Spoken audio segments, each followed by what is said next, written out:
Chitrakoot academy में आप सभी का स्वागत है। दोस्तों, मेरा नाम संजय है। आज की क्लास में हम आरपीएफ कांस्टेबल 2019 में आए हुए मैथ के क्वेश्चनों के बारे में बात करेंगे। दोस्तों, पहला हमारा सवाल है, निम्नलिखित में से कौन सी संख्या 12 से विभाज्य है। तो मेरे भाई, अगर ऐसा हमें ज्ञात करना है तो 12 से विभाज्य होने के लिए उस संख्या को 3 और 4 से भी विभाज्य होना चाहिए। अगर हम 3 से विभाज्य को देखें तो सभी अंकों का योग यदि 3 से विभाजित है तो संख्या 3 से विभाजित हो जाएगी। 6 और 3 9 हुआ और 9 दूना 18, 18 दो कितना हो गया 20, और 20 हमारा 3 से विभाजित नहीं होता है। 6 3 9 और 1 10, 10 9 19 और 19 4 कितना हो जाएगा 23, और 23 भी हमारा 3 से विभाजित नहीं होता। 6 3 9 1 10 और 10 9 19, 19 तो 21, और 21 दोस्तों हमारा 3 से विभाजित हो रहा है, इसलिए हमारा तीसरा आंसर सही हो जाएगा। चौथी संख्या देखें तो 6 4 10 और 11 20 हो गया, और 20 2 22, जो 22 भी हमारा विभाजित 3 से नहीं होता, और इसलिए हमारा आंसर ए नंबर सही हो जाएगा।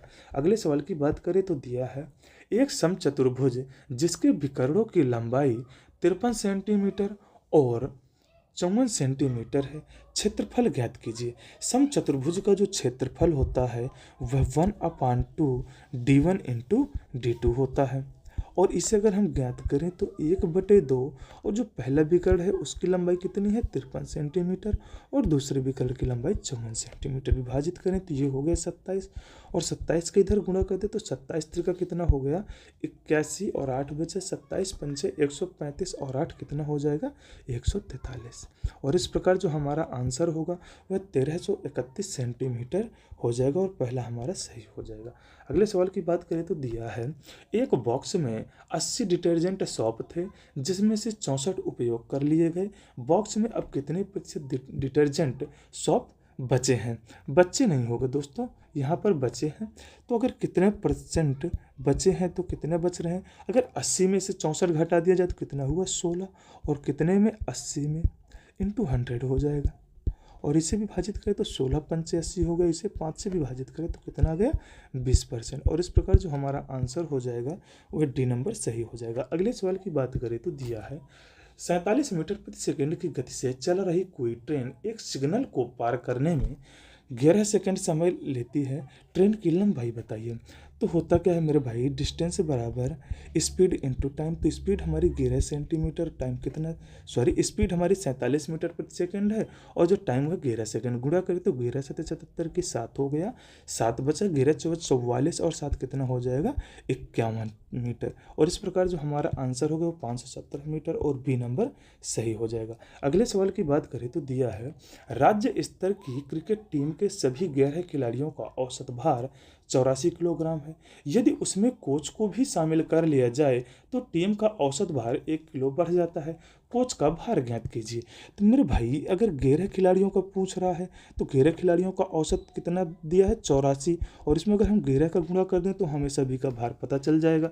तो 11 4 को 44, और 11 8 88, 4 कितना हुआ 92। अगर कह रहा है कोच को भी शामिल कर लिया जाता है तो औसत भार में कितने की वृद्धि हो जा रही है 1 किलो की वृद्धि हो जा रही है।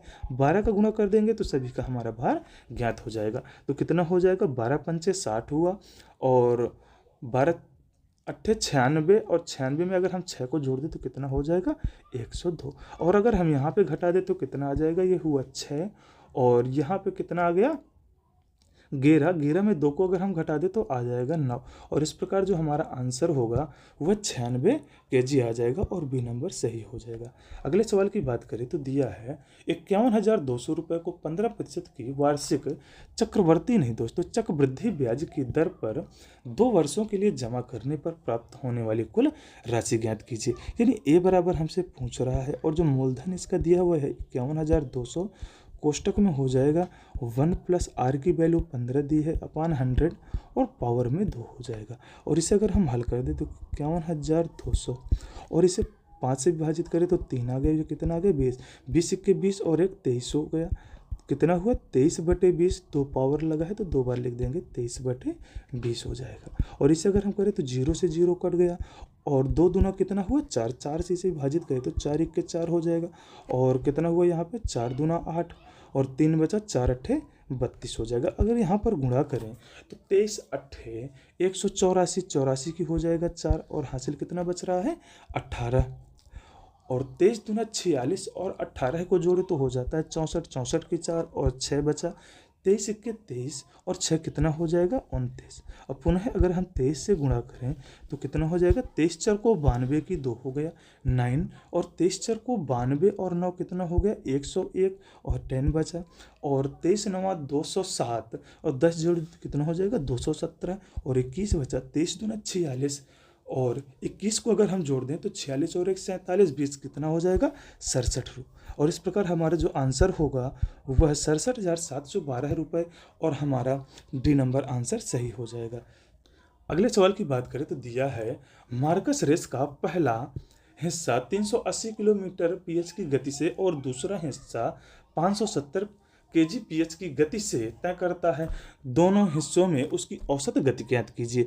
तो औसत गति बराबर होता है 2a यानी पहली जो चाल है और गुणे दूसरी चाल और बटे a प्लस बी यानी पहली चाल और प्लस में हो जाएगा दूसरी चाल, और इसे हम हल कर दें तो हमारा आंसर प्राप्त हो जाएगा। तो 2 × 380 गुणे 570 और इसे अगर हम जोड़ दें तो कितना हो जाएगा 0 और 8 7 15 और हो जाएगा 6 और 3 कितना हो जाएगा 9, 0 से 0 कट गया। इसे अगर 95 से विभाजित करें तो कितना जाएगा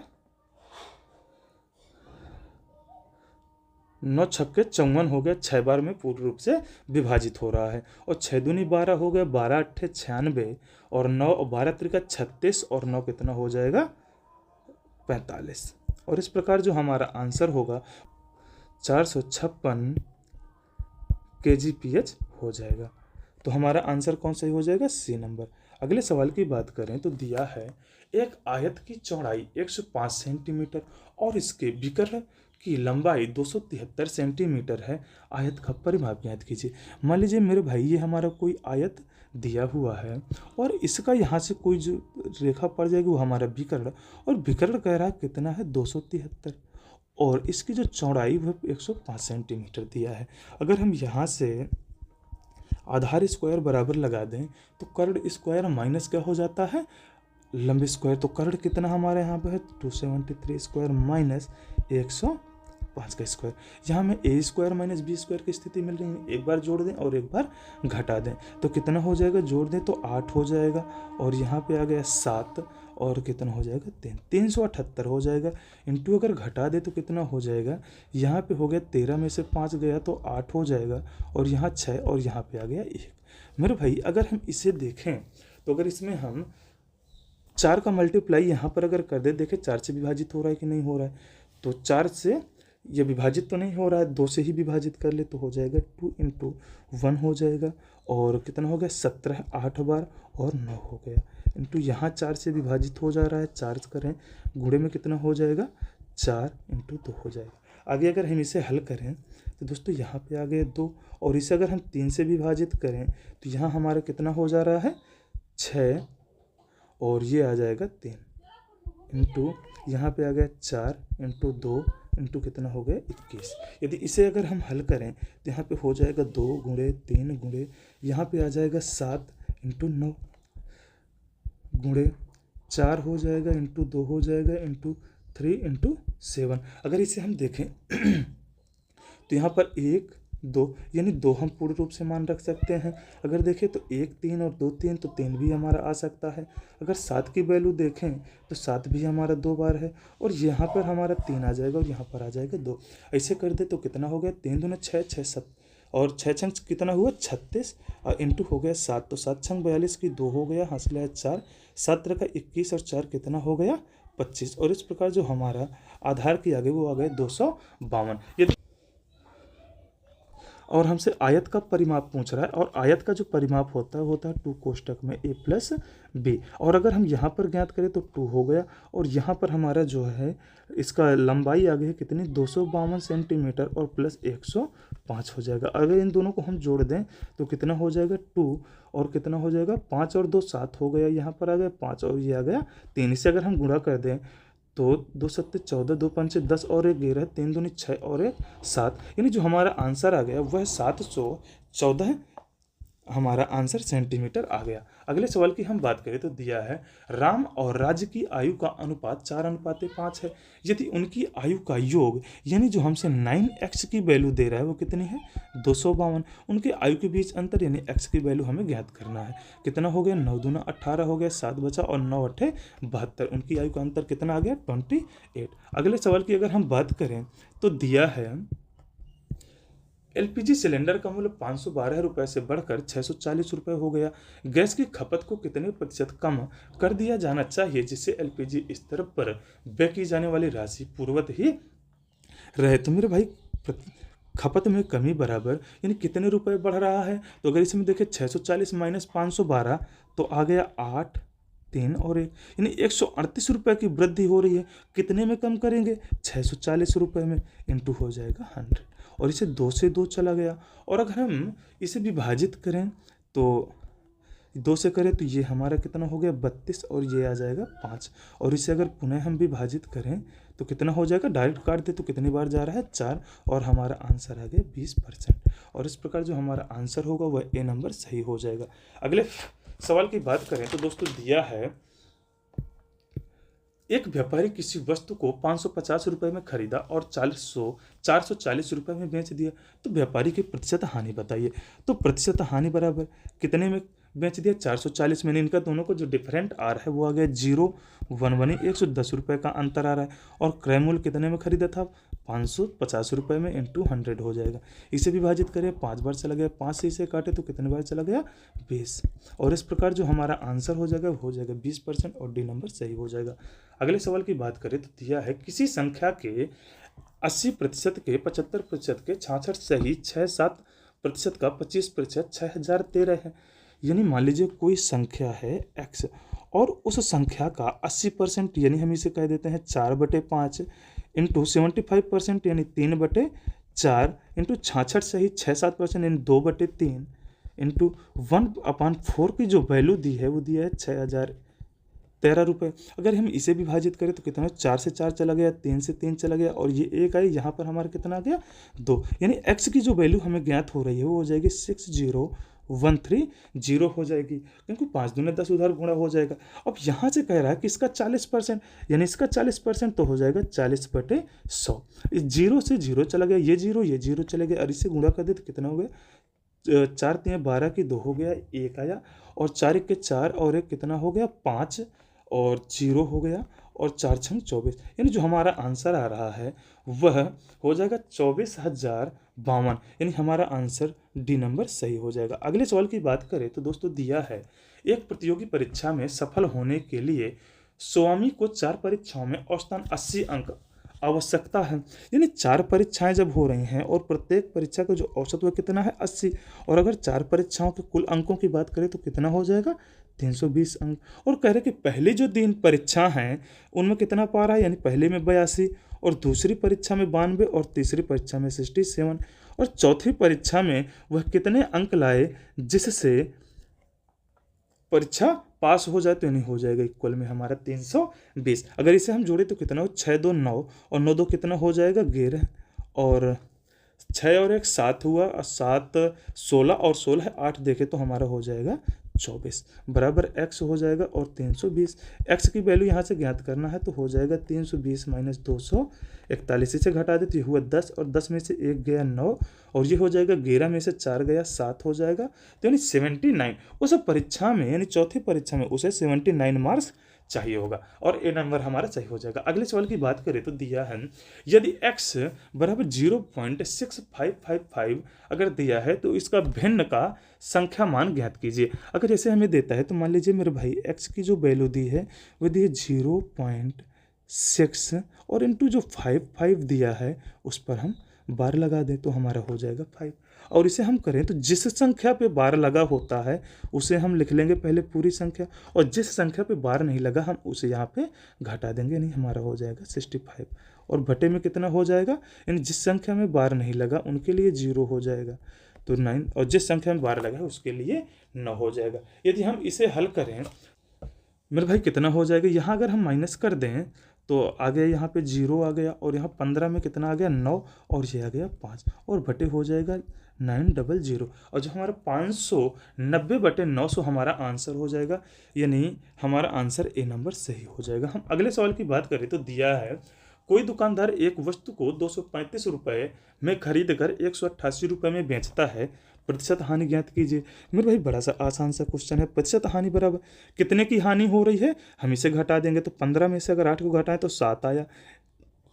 यहाँ हो जाएगा 12 में से 8 घटाएं तो कितना हो जाएगा 4, और बटे 235 इंटू 100 हो जाएगा। इसे हम विभाजित करें कितनी बार गया 5 बार, और 5 से इसे विभाजित करें तो कितना आ जाएगा 20%। और इस प्रकार जो हमारा आंसर हो जाएगा वह बी नंबर सही हो जाएगा। अगले सवाल की बात करें तो दिया है एक किसी निश्चित राशि के दो हिस्सों का अनुपात 6:5 है। यदि पहला हिस्सा 120 है तो दूसरा हिस्सा ज्ञात कीजिए। यानी जो हमें 6x की वैल्यू दे रहा है वह कितना दे रहा है 120। यानी अगर हम यहाँ से x का मान ज्ञात करें तो कितना हो जाएगा 20, और कुल राशि पूछ रहे हैं 11x पूछ रहा है तो हो जाएगा 11 × 20 हो जाएगा, और इसका गुणा करें तो कितना हो जाएगा 11 दूने 22, यानी 220 हो जाएगा। और इस प्रकार जो हमारा आंसर हो जाएगा दोस्तों, यहाँ पर तो कोई आंसर दिया नहीं है तो हम किसी आंसर को 220 बना लेते हैं, या इसका आंसर गलत दिया है। इसका सही आंसर क्या हो जाएगा 220 हो जाएगा। अगले सवाल की बात करें तो दिया है एक पुस्तक पर 2100 रुपये का मूल्य अंकित है, वह इस पर 10% की छूट देने के बाद भी 20% का लाभ अर्जित करता है, पुस्तक का क्रय मूल्य बता दीजिए। मान लीजिए मेरे भाई अगर हम यहाँ से पहले SP ज्ञात कर ले तो SP बराबर होता है अंकित मूल्य गुणे जितने में कितने की छूट दे रहा है 10% के इंटू 100 जो कि 0 से 0 चले गए। और अगर हम SP का मान ज्ञात करें तो 0 हो जाएगा 9 हो जाएगा, और 9 दूनी 18 हो जाएगा।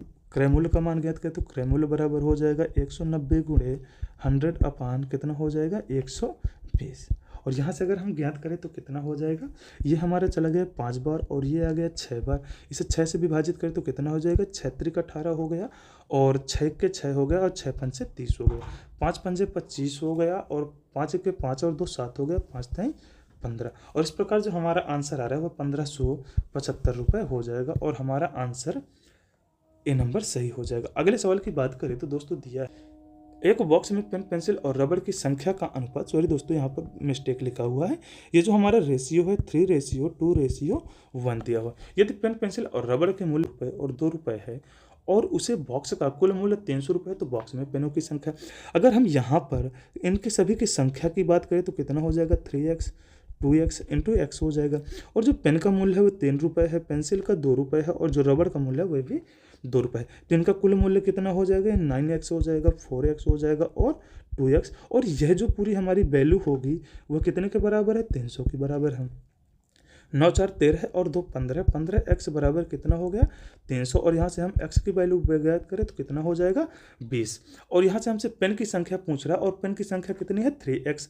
तो नहीं हम यहाँ से अगर पेन का मान ज्ञात करें तो 3 × 20 हो जाएगा, और इस प्रकार जो हमारा आंसर आया वह 60 हो जाएगा, और हमारा ए नंबर आंसर सही हो जाएगा। अगले सवाल की बात करें तो दिया है कोई दुकानदार एक वस्तु को 140 रुपये में खरीद कर 175 रुपये में बेचता है, और कह रहा है कितने प्रतिशत का लाभ हो रहा है, तो प्रतिशत लाभ बराबर 140 में खरीद कर कितने की बेच रहा है 75 की, यानी 35 रुपये का उसे लाभ हो रहा है, और बटे 140 हो जाएगा इंटू 100 हो जाएगा। अगर इसे हम विभाजित करें तो 4 बार जाएगा, और इसे 4 से करें तो कितना हो जाएगा 25%। और इस प्रकार जो हमारा आंसर आएगा 25%, और डी नंबर हमारा सही हो जाएगा। अगले सवाल की बात करें तो दोस्तों दिया है 650 मीटर लंबे पुल के एक सिरे पर लगे सिग्नल को पार करने में एक ट्रेन को 41 सेकंड समय लगता है। यदि पुल को पार करने में ट्रेन द्वारा लगने वाला समय 106 मीटर, तो ट्रेन की लंबाई बताइए। मेरे भाई मान लीजिए ट्रेन की लंबाई कितनी हो गई है x, यानी कह रहा है कि जब ट्रेन किसी सिग्नल को पार करती है अपनी ही दूरी तय करती है, और अपनी उसे दूरी तय करने के लिए कितना समय लगता है 41 सेकंड।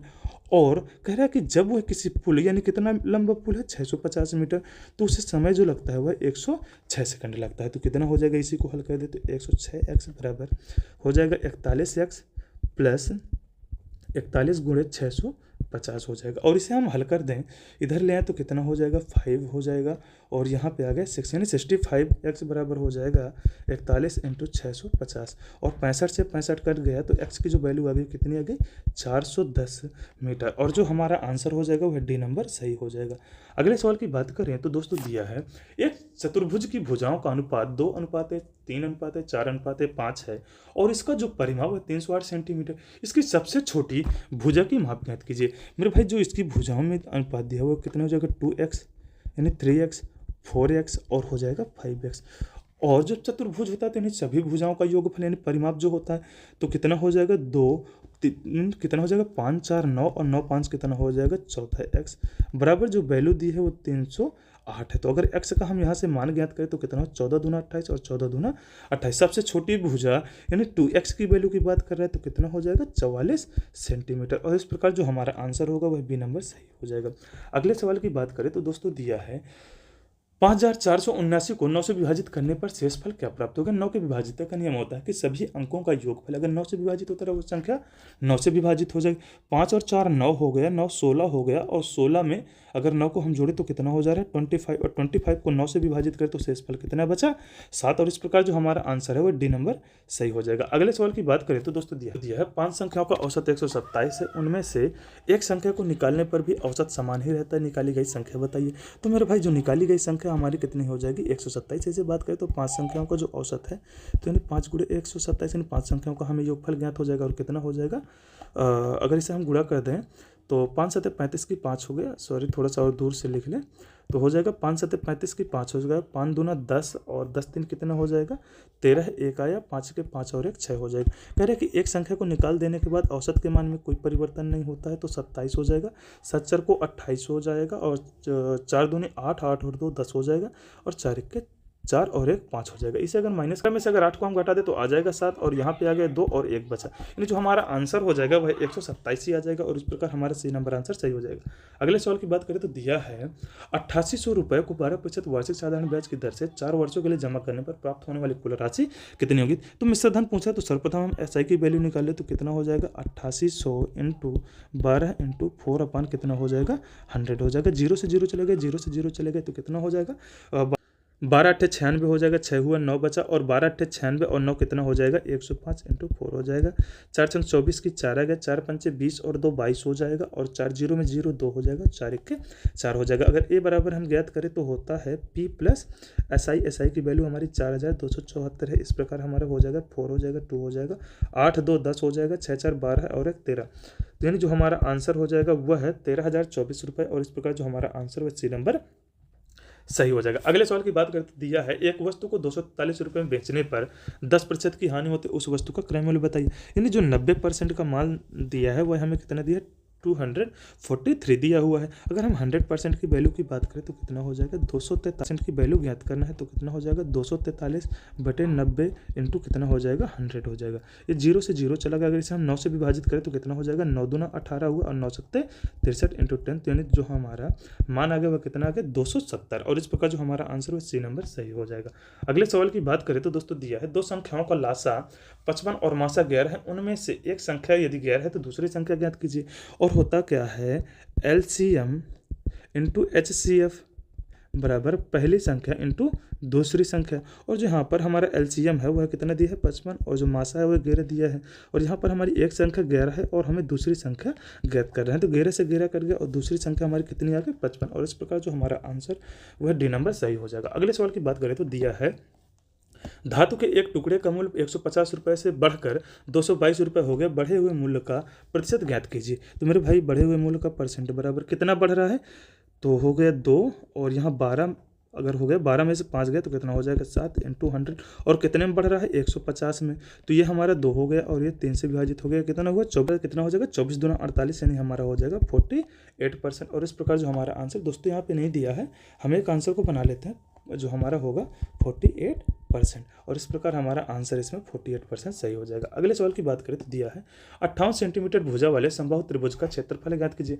जो मेरे भाई समबाहु त्रिभुज का क्षेत्रफल होता है वो √3/4 गुणे भुजा स्क्वायर होता है और यहाँ से जो हमारा हो जाएगा √3/4 इंटू भुजा कितनी है 58 सेंटीमीटर, 58 इंटू 58 हो जाएगा, विभाजित करें तो हो गया 29 और फिर विभाजित कर दे 200 तो हो जाएगा 29 और इसका जो हमारा 29 गुणे 29 हुआ 841 होता है इंटू √3 हो जाएगा और इस प्रकार जो हमारा आंसर होगा वह डी नंबर सही हो जाएगा। अगले सवाल की बात करें तो दोस्तों दिया है सरलीकरण का हमारा सवाल है और दिया है कि हल कीजिए तो कितना है 2 का क्यूब 8 हो गया और इसे हम भाग दें अगर 2 से तो कितना हो जाएगा 4 और प्लस ये 12 का हो गया और इसमें अगर हम 12 को जोड़ दे तो मेरे भाई कितना हो जाएगा 81 और ये हमारा हो जाएगा 9, तो कितना हो जाएगा 13। और इस प्रकार जो हमारा आंसर होगा वह डी नंबर सही हो जाएगा। अगले सवाल की बात करें तो दिया है 238 माइनस रूट में 183 माइनस रूट में 182 प्लस 100 रूट में 196। यह भाई मेरे कितने का होता है, यह जो हमारा है वह हमारा 14 का वर्ग दिया है, इसे अगर हम जोड़ देंगे तो फिर हो गया कितना हो गया 196 और पुनः ये हमारा 14 का वर्ग हो जाएगा। और अगर इसे हम यहाँ पे 14 घटा दें तो कितना हो गया 13 में से ये 9 आ जाएगा और ये यहाँ पे 7 बचा तो 6 हो जाएगा और 1, और ये हमारा कितने का है 13 का रूट दिया हुआ है। और अगर इसे हम यहाँ पर 13 घटा दें तो कितना हो जाएगा 5 हो जाएगा और ये 2 हो गया और यहाँ पे 2 और ये हमारा कितने का है 15 का वर्ग दिया। इस प्रकार जो हमारा आंसर हो जाएगा वह डी नंबर 15 यानी आ जाएगा। अगले सवाल की बात करें तो दिया है रूट में 161 माइनस एक्स बराबर रूट में 110 प्लस रूट में 132 माइनस 11 हो जाएगा। अगर यहाँ पर हम 132 में से 11 घटाए तो कितना हो जा रहा है 121 और जो 121 है वह 11 का वर्ग होता है। और यहाँ पर 110 प्लस 11 कितना हो जाएगा 121 और 121 पुनः हमारा कितने का होता है 11 का वर्ग होता है। और इधर का रूट हटाने के लिए हम इधर गुणा कर देंगे तो कितना हो जाएगा 161 माइनस एक्स बराबर कितना हो जाएगा 121 और यहाँ से हमें एक्स की वैल्यू ज्ञात करना है तो कितना हो जाएगा 161 माइनस 121 हो जाएगा, घटा दे तो 0 आ गया 4 आ गया, यानी जो हमारा आंसर हो जाएगा वो 40 हो जाएगा। और इस प्रकार जो हमारा बी नंबर सही हो जाएगा। अगले सवाल की बात करें तो दिया है 146 माइनस कोष्टक में 23 गुणे 75 भागे 15 माइनस जो कोष्टक में दिया है 15 माइनस 144 भागे 12 दिया। यदि हम इसे हल यहाँ दोस्तों 12 हो गया और 12 से अगर इसे हम भाग देते हैं कितने का हो जाता है 12 का जब वर्ग हो जाता है 12 बचा और कितना आ रहा है 3। और यहाँ से सर्वप्रथम अगर हम 3 घटाएंगे नहीं दोस्तों पहले भाग दे तो कितना हो गया 15 15 75 हो गया माइनस 3 का तो 2 आ गया और 23 दोनों कितना हो गया 46 और माइनस का कितना दिया हुआ है 146 और इस प्रकार जो हमारा हो जाएगा वो 100 आ जाएगा और हमारा आंसर डी नंबर सही हो